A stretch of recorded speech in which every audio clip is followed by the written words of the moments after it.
You want to know the funniest story? I just learned about this yesterday. So Taika, all those little army guys, he calls Jason. And I've always been wondering, why does he call him Jason? And it's because of that picture of you as the army guy. Oh, he thinks you're an army guy. He thinks Jason is an army commando. Sorry, that just made me think of it. That's why. That's why. Oh, how funny. So we need to get a big blow up of you. I don't know if they're having you dressed up like an army commando, but oh, that's so good. That's true. Every time he would come in, he'd probably see that poster. Yeah. That's so cute. Yeah. Sorry. I don't think we can have a better intro than I want Taika to continue to think I'm cooler than I am. That's great. Literally every action figure, every G.I. Joe, it's Jason. That is so good. Oh, I love it. Sorry. He thinks I'm tough. Yeah, there you go. Every time he sees you, you're still Team 6 He's to him. going to be so disappointed. that AI image is playing out right here. It is. It is. Still playing into it. That's so cool. Yeah. What's going on, everybody? This is the HIG Podcast here, recording from the Harris Financial Center, 7th floor here in downtown Provo. Beautiful Provo. It's a snowy day today. Snow's just kind of floating in. I'm MattyP here with Bronson Kaufusi, as always. What's up, Bronson? Hey, everyone. What's going on? You awake? I am. Ready to go? I'm ready to roll. Got a big smile on your face. Is it I'm out of hibernation. Oh, yeah, right? It's true. You know, the days are getting longer. That's always a good time. Yeah. Time to get out of hibernation. But I really think that you're excited because we have Jason Harris here with us We have again. the Jason Harris. I always get excited when Jason's in this room with us. It's great. Oh. You know, the recordings that we just had in our last 2 episodes, it's nice to have that, and there's a lot of information and educational pieces there, but having the live Jason here, it's just a different element. It's very true.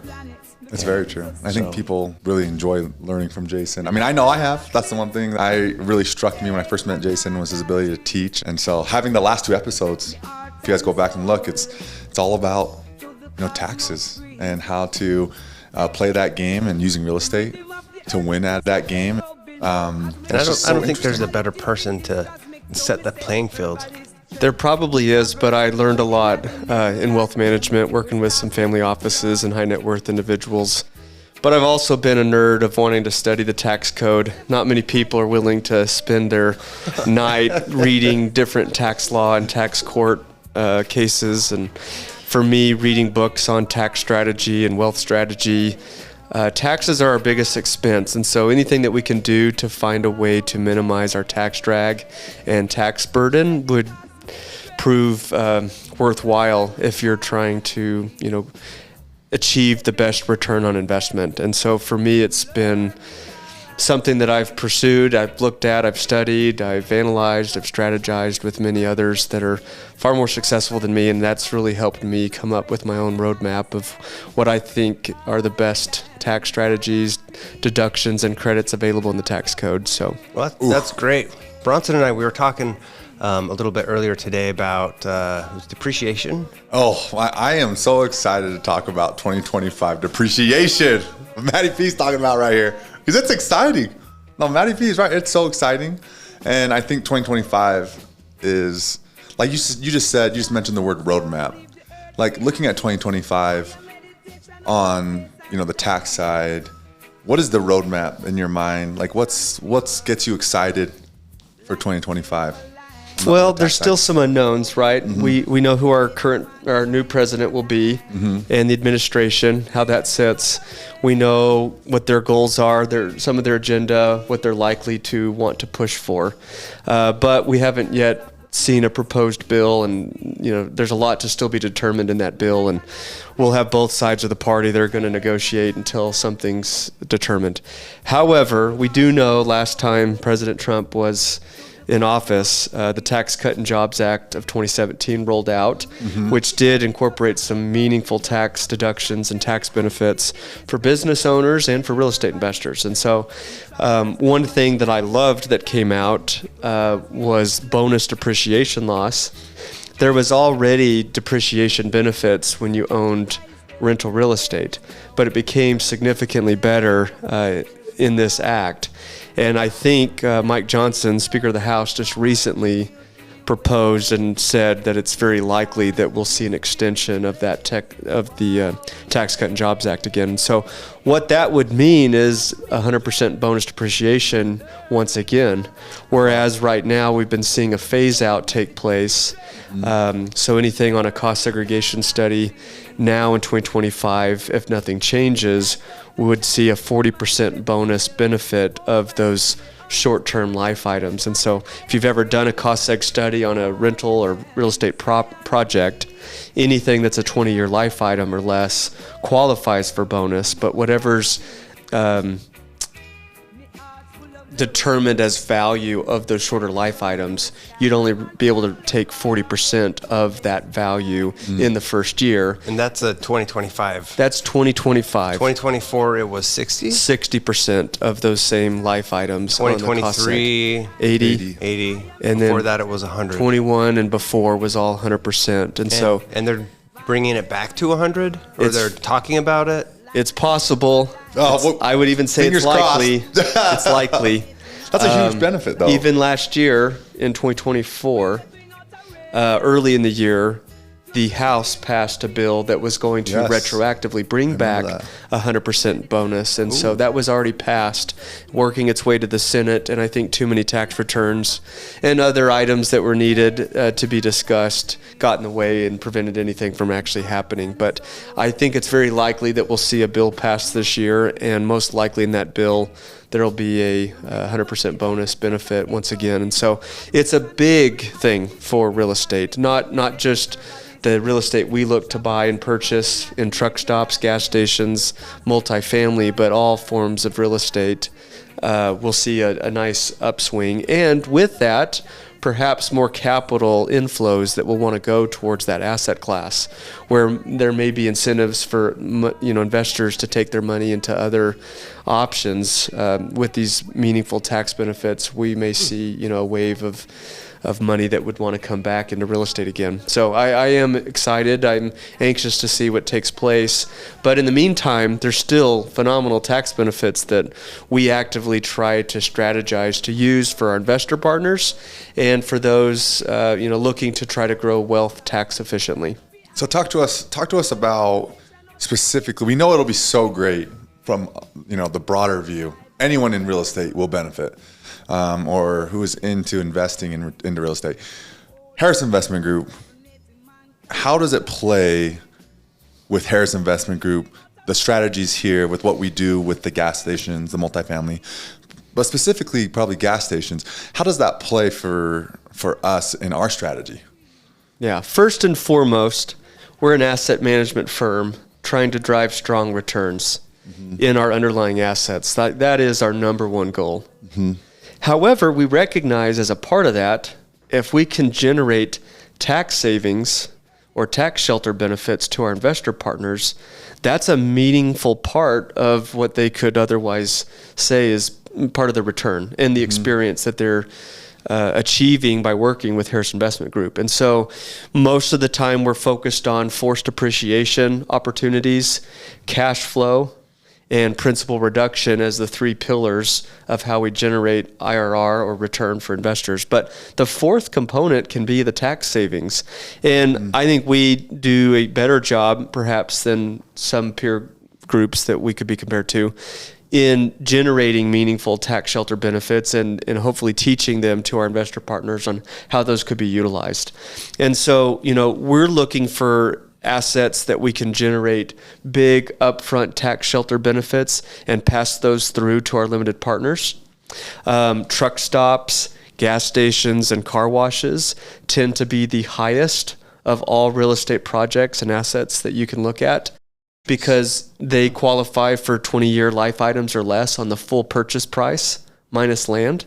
Wow. Which then allows us to achieve a much higher deduction in the first year, and we get to pass those through to our investor partners. We don't, as the GPs, take any of that. We pass it all on. Some syndicates out there and groups will take, as GPs, some of that depreciation, and we don't.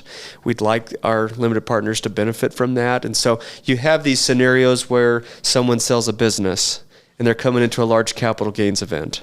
Someone's held a stock, NVIDIA or crypto, Bitcoin, whatever it may be, and it's seen some meaningful appreciation. And in selling it, they'd have to pay a big tax burden, a capital gains tax.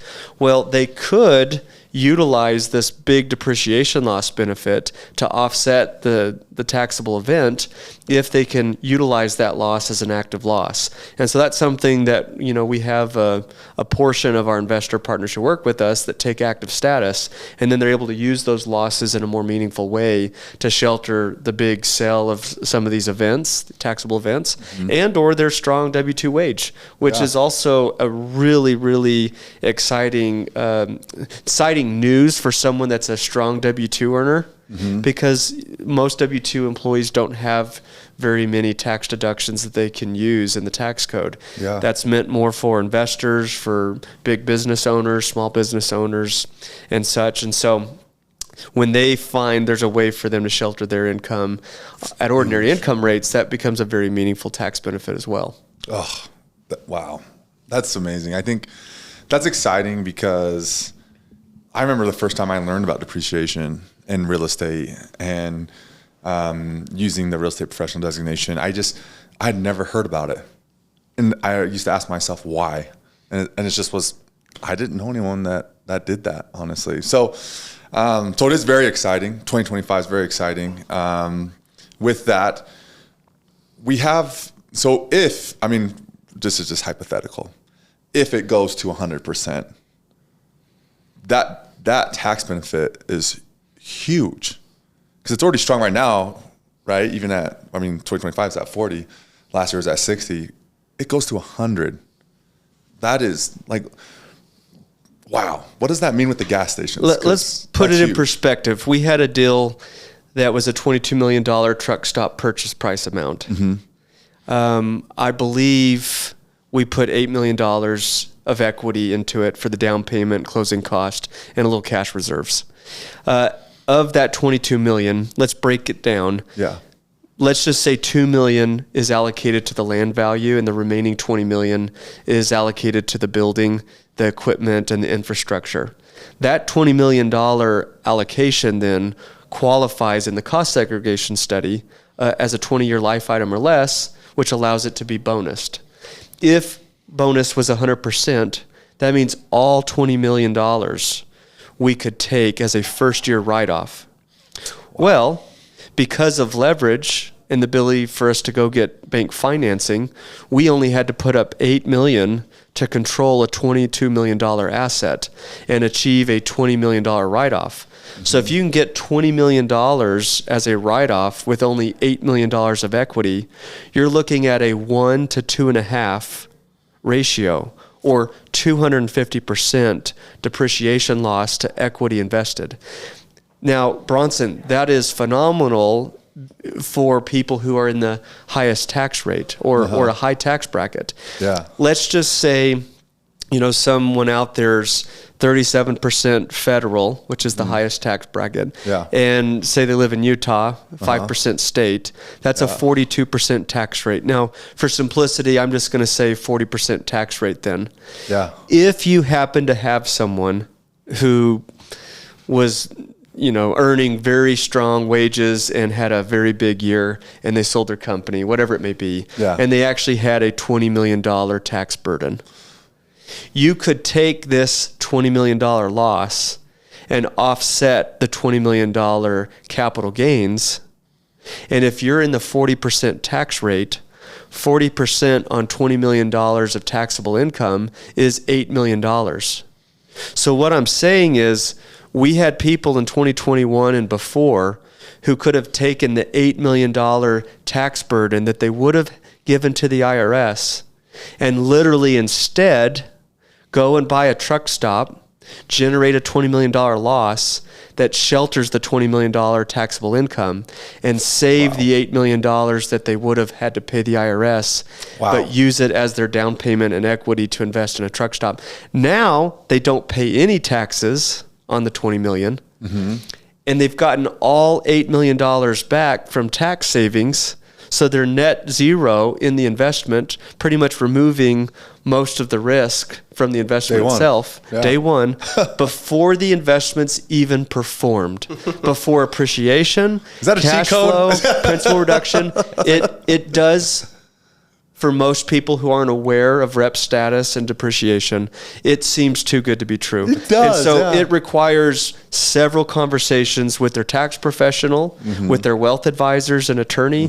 We're happy to do that at Harris Investment Group. We've helped hundreds of people at this point navigate their own personal returns to understand the impact it could have for them. But yes, Bronson, it is so much better at 100%, then let's compare that same scenario at 40%. Someone that gets a $20 million loss, 40% of the $20 million is $8 million. And that $8 million tax write-off instead of 20 means that they can get $3.2 million, 40% of $8 million in tax savings. And so they'd still owe the $4.8 million to the IRS on the same amount of money. Now, if they could pony up a larger amount and then go find somewhere to get $20 million in losses, they could do that. But in this 40% example, they're looking at a 1-to-1 ratio, meaning an $8 million investment generated an $8 million loss. And at the 40% tax rate, that ended up being a $3.2 million tax savings. So in order to get the same benefit at 40% bonus, you'd have to invest $20 million in a truck stop to get a $20 million write-off and use the $20 million write-off to save the $8 million in taxes. So we're talking about 250% more equity because of the 40% bonus versus 100. And so that's where for some of our active real estate investors that claim designation, it can become a meaningful game changer. It's why, 2021 was one of our best years. We had several companies that sold, that came into large taxable events and wanted to invest in real estate and then use the tax benefits to help shelter their big capital gains events they were having. And so we're excited. I mean, we're ready for that if that happens to prove true. If you want to play the speculation game real quick, Bronson. I love that game. I'm really excited and anxious to see what happens with OZs, opportunity zones. Yes. Being that we love truck stops and truck stop conversions, we think right now they're a superior asset class to many other real estate projects, even though we love multifamily and that's really where our bread and butter has been. Yeah. Right now, multifamily is not as attractive of an asset from a return perspective, risk reward, than that of a truck stop. But what's unique about these truck stops is, one, they're typically not in inner cities like metro, big cities. They're outside the city. And so the land value is obviously relatively low because it's not downtown somewhere. Second, these truck stops, because of their locations, are often in opportunity zones. Whoa. Wait, you're saying double whammy here? So we're talking about a meaningful capital gains tax benefit by us buying truck stops in an OZ fund and passing through bonus depreciation. So yes, I'm talking about double tax benefits. It's like magic. Not only getting capital gains tax benefit treatment of delaying it or permanently reducing it for 10 years plus, but also achieving and receiving the bonus depreciation loss. And so for our unique investor group and our asset class that I think is very unique. I don't know a lot of other groups that actively pursue truck stop deals. I think we'll have a competitive advantage with the OZ opportunity if that also is introduced into this bill. And so that is something that we're keeping a close eye on. Something we're already actively pursuing the asset itself, but we would be setting up an OZ fund within the truck stops we're purchasing in order to again give additional tax benefit treatment to our investors. And a shout out to Matt Denning and Matt Isley and Chuck for tracking all these, right? Like we do the legwork so that our investor partners have these opportunities before them. But those guys, they're keeping a beat on everything, and we're active every day, looking for these deals, hunting these deals down so that we can provide them for our investor partners. Being in years of it too, I think that's what's really interesting is the access and the deal flow is so important. And then also just chiming back to the principle of what you've been talking about is the velocity of money. And I think that's something that when I first met Jason, that's something that really stuck with me is, how quickly can you get your money to work as hard for you as possible and just do it again, and keep doing it, and being able to play the tax game and in a way that can shelter your capital gains and all these on exits and all these different things now that is some serious velocity. Well, and that's where the strategy all can come in. Like when you're utilizing real estate as a tax shelter vehicle, it allows, one, to invest all things Roth in your retirement accounts, which is also tax efficient. It allows for tax-free growth. Now you have assets that are growing in an account that grows tax-free, along with real estate that's very tax efficient outside of a tax-favored account. And so you look at your wealth differently and you strategize differently how to invest and where you should be doing your investments. I'm very strategic, and a lot of our investor partners are strategic about how and where they should invest in crypto, private equity, venture, real estate, the public markets, wherever it may be, whatever interests them. There's oftentimes a better strategy as to how and why one should invest in certain types of accounts. For example, because a Roth grows tax-free, you should put your highest growth potential investments in your Roth account. Mm-hmm. If you think crypto or Bitcoin, let's just say, could go to $1 million someday, why would you want to invest in that outside of your Roth account? Very true. Very true. Take the $100,000 it's worth today, let it grow to $1 million someday, and take the $900,000 gain tax-free by having invested in your Roth. That's something that people don't think through enough.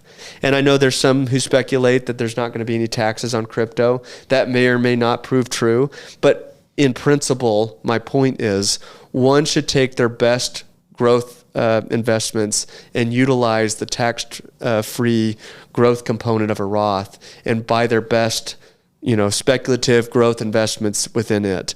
And then allocate and diversify accordingly based on the tax efficiency of the investments you're buying. And so I use real estate as my tax shelter relief. So I generate nice depreciation loss benefits from the real estate I invest in. And that then allows me to not pay taxes legally on my business income and my real estate income or other sources of income. And then I know now I don't have to pay taxes. And so I take the money I otherwise would have paid and I invest in, other investments so I can continue to diversify and keep within my risk tolerance of where I want to allocate my assets. And so I strategically look at where my depreciation loss benefits are, the other tax deductions that I'm going to achieve in a given year. Mm-hmm. And I'm making decisions proactively with my tax professionals before the year end. And I know how and why I'm investing the way I do because of that. And one more thing, MattyP, if I may, just something you said earlier that I just wanted to comment on. The truck stop specifically, it's not like multifamily or other investments where there's a massive market. This is a niche investment that definitely is constrained, where there's not an abundance of truck stops that are out there. And so if we even had, let's say, $250 million right now to go and invest in this strategy, we wouldn't be able to identify and find enough. And so it's capital constrained. We'll probably find $100 million worth of real estate that we can buy this year within that particular niche. Retail and gas station sites, we'll be able to pick up more than just the 100,000 or 100 million. There's a lot more opportunities in it. But multifamily of all is where you see an abundance, of apartment complexes throughout the country. And so much different market than what we're navigating through on the truck stop gas station side. Right. Wow. This has been so good. Many things to come. Yeah. Big things. Yeah. To come. So great. Wow. Thanks, Jason. I'm excited. 2025's looking like a very good year. There's a lot of dislocation in the markets right now. A lot of people who are sitting on short-term bridge money, and that's going to cause some problems, unfortunately, for a lot of people who aren't prepared and ready and don't have the cash. Yeah. And so there's going to be a wave of foreclosures we're looking, at those opportunities and wanting to pick them up, when a good opportunity arises. But we're keeping our eye out on the tax code. That's going to be a big part of what we end up wanting to do in 2025. Nice. So stay tuned. Thanks for having me. Appreciate it, guys. Yeah. Thanks for coming. And if you guys have any questions, reach out at contact@harrisinvestmentgroup.com. And we'll, any questions you want us to ask Jason next time he's on, send them to us and we'll bring them up. But yeah, appreciate everyone taking the time. Thanks. Hope you find your dad. I think we need to call Lucky Charms and tell them to make a depreciation marshmallow. I know, right? For their cereal.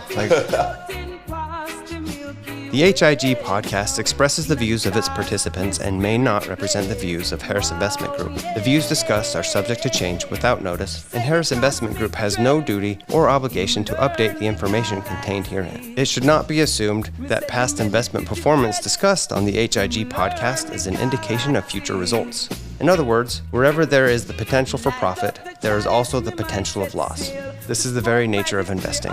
The HIG Podcast and its affiliates do not provide tax, legal, or accounting advice, and the information shared on this podcast should not be construed as an offering, advisory service, or investment advice. You should consult your own tax, legal, and accounting advisors before engaging in any transaction. This podcast, including the information contained herein, is the sole property of Harris Investment Group and may not be copied, reproduced, republished, or posted in whole or in part without the prior written consent of Harris Investment Group.